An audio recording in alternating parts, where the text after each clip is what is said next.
भारत माता के टुकड़े टुकड़े करने वाले गैंग भी वहां पलते हैं। मैं उसे विश्वविद्यालय मानता ही नहीं। देश के टैक्स पेयर के पैसे से चलने वाला जवाहरलाल नेहरू विश्वविद्यालय की सुख और सुविधाएं लीजिए और उसी देश के टुकड़े टुकड़े करिए, कश्मीर के टुकड़े करिए, ब्राह्मण को लड़ाइए, वैश्य को लड़ाइए, राजपूत को लड़ाइए, शूद्र को लड़ाइए, आपस में लड़ाइए और भारत के प्रधानमंत्री जो संवैधानिक पद पर बैठा हुआ व्यक्ति है उसको गाली दीजिए, उसको अपमानित करिए। आपको भी फिर अंधभक्त बोलेगा लोग। अंधभक्त की बात, अरे देश का संवैधानिक पद पर बैठा हुआ व्यक्ति है। मतलब मोदी जी की कब्र खोदने का अर्थ समझे आप? पहले उनका धर्म परिवर्तन करेंगे। उनके माता पिता तो हिंदू थे, तो पहले उनका धर्म परिवर्तन होगा, फिर उनकी हत्या की जाएगी, फिर उनको कब्र में डाला जाएगा। सोचिए कितनी बड़ी साजिश। और विश्व का विद्यालय, मतलब विश्वविद्यालय हमारे लिए नालंदा होते थे। बड़े बड़े स्कॉलर निकले हैं और आप विश्वविद्यालय नहीं मानते? अब ये निकले तब निकले, क्या उस समय टुकड़े टुकड़े गैंग निकले? टुकड़े टुकड़े गैंग वहीं से शुरू हुआ।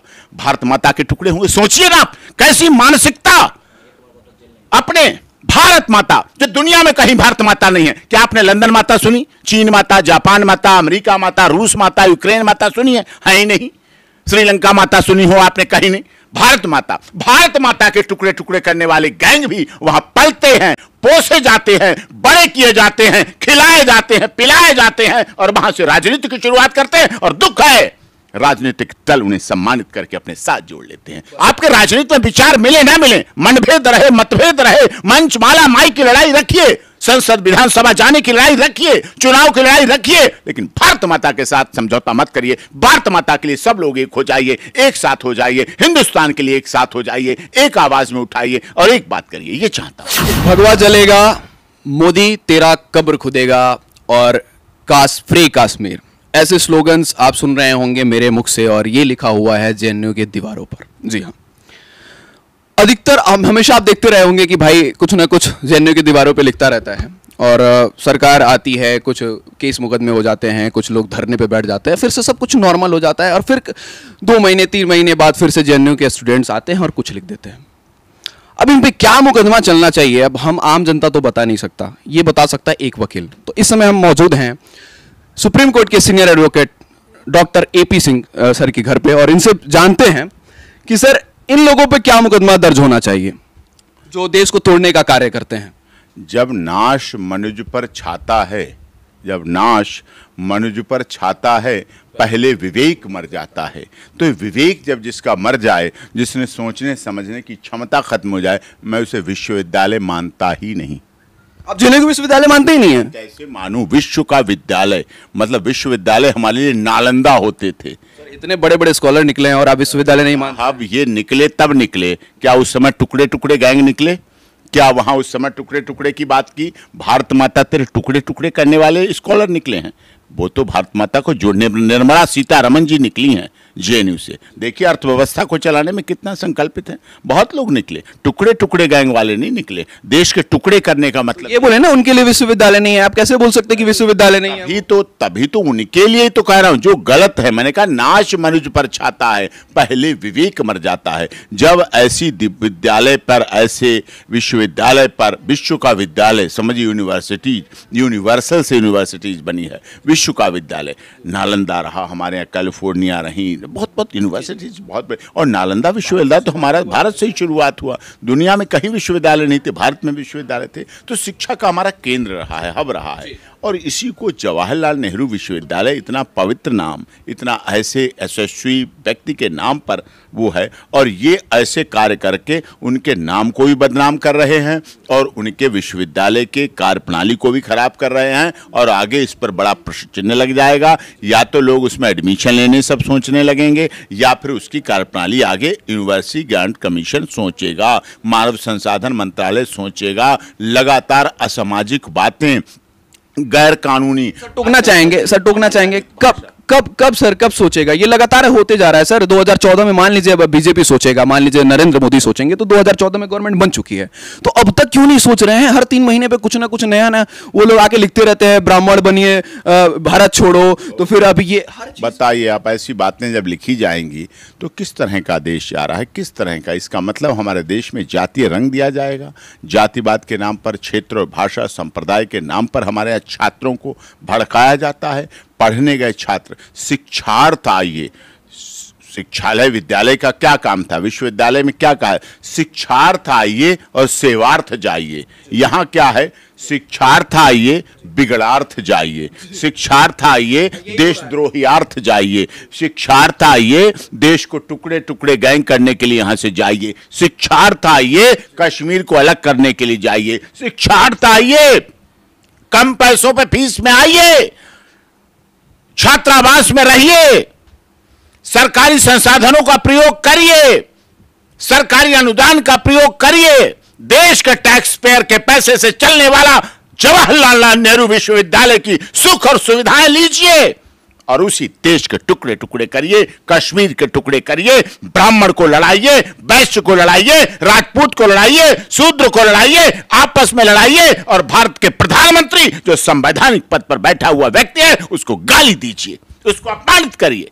सर तो ये कौन लोग हैं? वहाँ के प्रिंसिपल को तो पता होगा, वहाँ के लोगों को तो पता होगा कौन लिख रहा है। उन स्टूडेंटों के साथ ऐसा क्यों नहीं होता सर? उन्हें क्यों नहीं स्कॉल्ड किया जाता है? क्या करेगी पुलिस? तो पता कर लेगी, सीसीटीवी कैमरे भी लगे होंगे, लिखा होगा, लिखवाया होगा, किसने लिखा, कब लिखा, कहाँ लिखा, क्यों लिखा, कैसे लिखा, क्या क्या लिखा, सब कुछ आएगा। सब जांच का विषय है, जांच होगी और जांच होके हमें दुख यही है, बहुत प्राचीन विश्वविद्यालय है, ऐतिहासिक विश्वविद्यालय है, ये उसकी गरिमा को खत्म करके ही मानेंगे। आज मैं बड़ी जिम्मेदारी के साथ चैनल पे आपके कह रहा हूं, वरिष्ठ पत्रकार हैं, आपका चैनल पूरी दुनिया में देखा जाता है, देख रहे होंगे लोग, और हमें आपकी डिबेट अपने पेज पर भी डालेंगे, डॉक्टर एपी सिंह लायर पे भी डालूंगा, इंस्टाग्राम पे भी डालूंगा डॉक्टर एपी सिंह लायर, और लोगों से पूछूंगा, इंस्टाग्राम पे भी है गलत था, इंस्टाग्राम पे भी डालूंगा, page doctor AP Singh lawyer पे भी डालूंगा और पूछूंगा लोगों से, लोग मुझे बताएंगे। उसमें शिक्षाविद भी हैं, उसमें राजनेता भी हैं, अभिनेता भी हैं, विधि से जुड़े व्यक्ति भी, व्यापारी भी हैं, पुलिस अधिकारी भी हैं और क्रिमिनल भी हैं, सब तरह के लोग हैं उसमें जुड़े हुए। तो वो बताएंगे, अपनी राय देंगे और निश्चित तौर पर जो मैं कह रहा हूं बिल्कुल सत्य कह रहा हूं। टुकड़े टुकड़े गैंग वहीं से शुरू हुआ, भारत माता के टुकड़े हुए। सोचिए ना कैसी मानसिकता, अपने भारत माता, जो दुनिया में कहीं भारत माता नहीं है। क्या आपने लंदन माता सुनी? चीन माता, जापान माता, अमेरिका माता, रूस माता, यूक्रेन माता सुनी है ही नहीं। श्रीलंका माता सुनी हो आपने? कहीं नहीं। भारत माता, भारत माता के टुकड़े टुकड़े करने वाले गैंग भी वहां पलते हैं, पोसे जाते हैं, बड़े किए जाते हैं, खिलाए जाते हैं, पिलाए जाते हैं और वहां से राजनीति की शुरुआत करते हैं। और दुख है राजनीतिक दल उन्हें सम्मानित करके अपने साथ जोड़ लेते हैं। सोचिए आप, यहां पर दुख होता है, यहां पर शुरुआत होती है, यहीं से गलती होती है। वो बात अलग है, उन राजनीतिक दलों का हर्ष क्या होता है, लेकिन देश की एकता अखंडता के साथ कभी समझौता नहीं करें। आपके राजनीति में विचार मिले ना मिले, मनभेद रहे, मतभेद रहे, मंच माला माई की लड़ाई रखिए, संसद विधानसभा जाने की लड़ाई रखिए, चुनाव की लड़ाई रखिए, लेकिन भारत माता के साथ समझौता मत करिए। भारत माता के लिए सब लोग एक हो जाइए, एक साथ हो जाइए, हिंदुस्तान के लिए एक साथ हो जाइए, एक आवाज में उठाइए और एक बात करिए। ये चाहता हूं। यही तो रीजन नहीं है कि समाज भी उन्हें प्रतिष्ठा देने लगती है और नेता बन जाते हैं, फूल मालाएं पहनाया जाता है, इसीलिए वो लोग सोचते हैं कि शॉर्टकट तरीका है, चलो कुछ ऐसा। फूल माला तो कुछ ही लोग पहनाते हैं, ज्यादातर लोग गलत ही करते हैं। पता नहीं कांड करके हम निकल जाते हैं जिनसे पूरे हिंदुस्तान में हमारा खबर पहुंच जाएगा। पटियाला हाउस में क्या क्या होता है पता ना, याद है ना?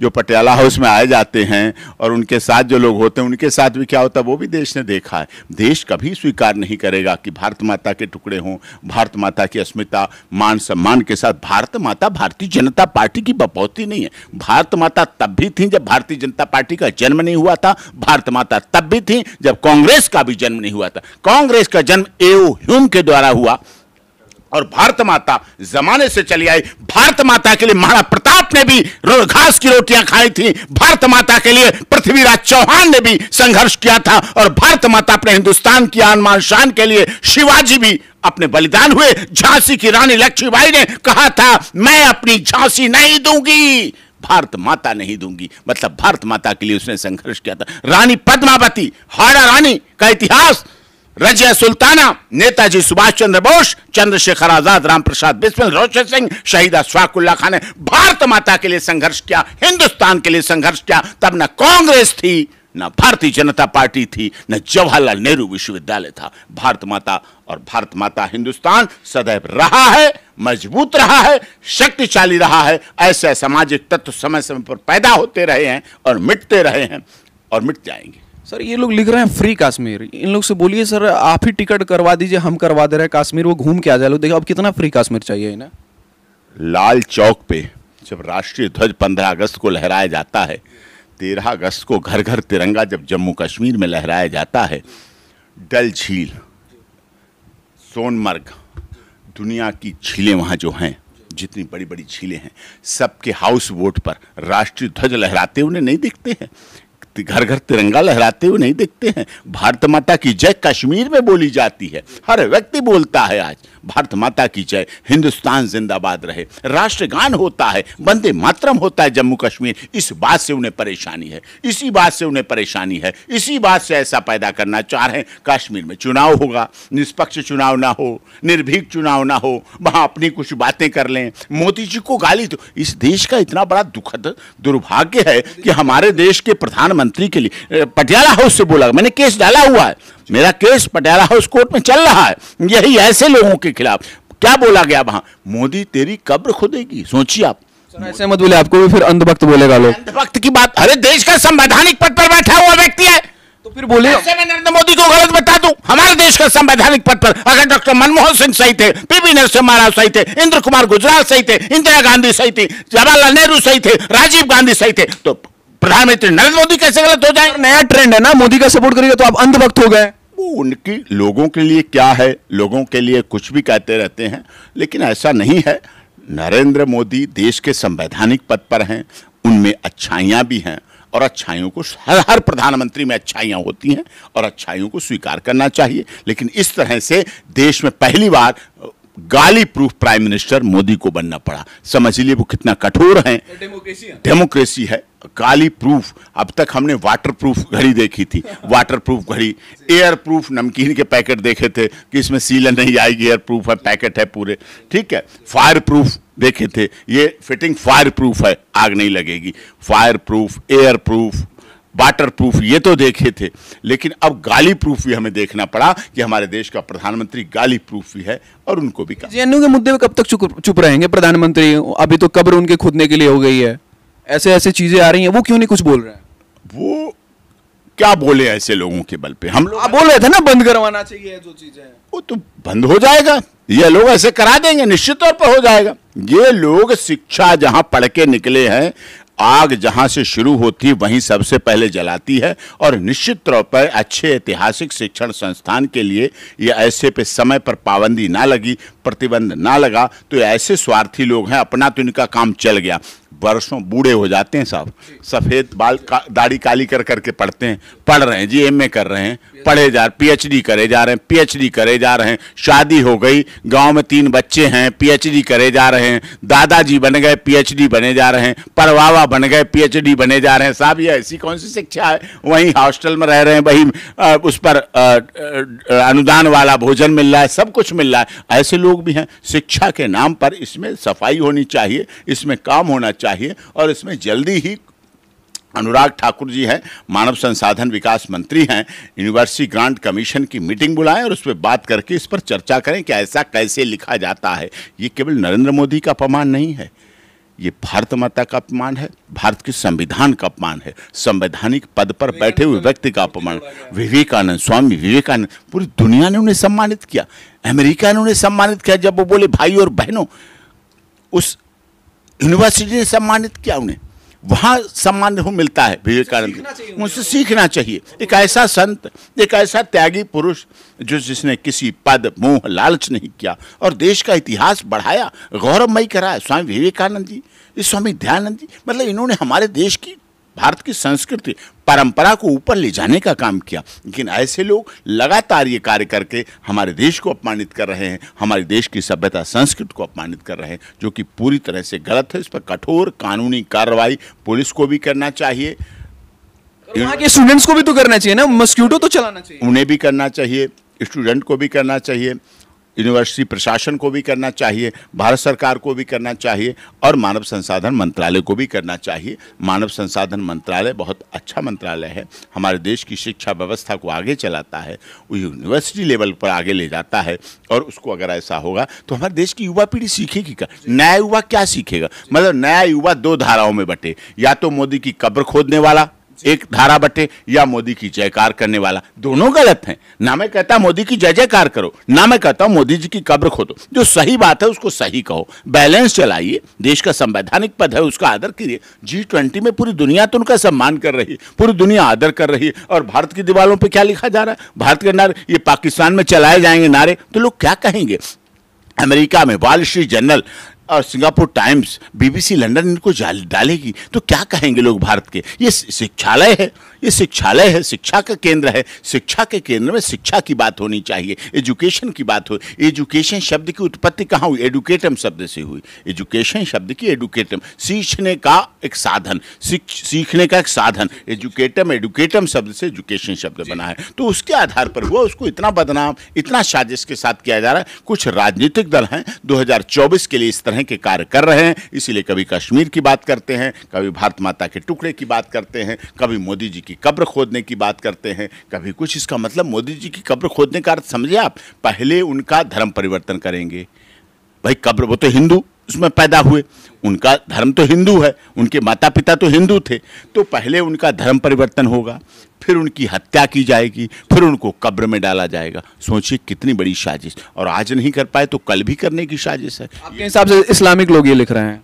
नहीं, इस्लाम नहीं सिखाता, मजहब नहीं सिखाता आपस में बैर करना। इस्लाम को गलत इंटरप्रेट कर रहे हैं। हमारे आप ऑफिस में देखिए, वहां रखी हुई है, कुरान शरीफ भी रखी है, गुरु ग्रंथ साहब भी रखे, रामायण भी रखी, गीता महाभारत भी रखी, बाइबल भी रखी है, सब कुछ है। कोई नहीं लड़ते, कोई नहीं संघर्ष करते, सब ज्ञान देते हैं, सब शांति देते हैं, सब अहिंसा की बात करते हैं, सब प्रेम की बात करते हैं, सब मानवता की बात करते हैं, सब मानव धर्म की बात करते हैं। नहीं कोई सिखाता, लेकिन उसको गलत इंटरप्रेट करके ऐसा किया जा रहा है। मतलब आपके हिसाब से जो भी वहां किया जा रहा है वो गलत है और उन्हें सजा मिलनी चाहिए, या फिर जेएनयू बंद कर देना चाहिए? नहीं, कठोर दंड मिलना चाहिए, कठोर दंड मिलना चाहिए। और इस हिसाब से अगर ऐसे करते रहेंगे तो निश्चित तौर पर मानव संसाधन मंत्रालय को उस पर गौर करना चाहिए कि जहां इस तरह की चीजें होने लगें, इतना गलत होना लगे, बिना बोले लोगों पर तो NSA और आसुका लगा दी जाती है, और वहां ऐसा बोला जा रहा है, ऐसा किया जा रहा है, फिर उनके साथ क्या होगा, इस पर कार्रवाई क्या होगी, ये देखने की बात।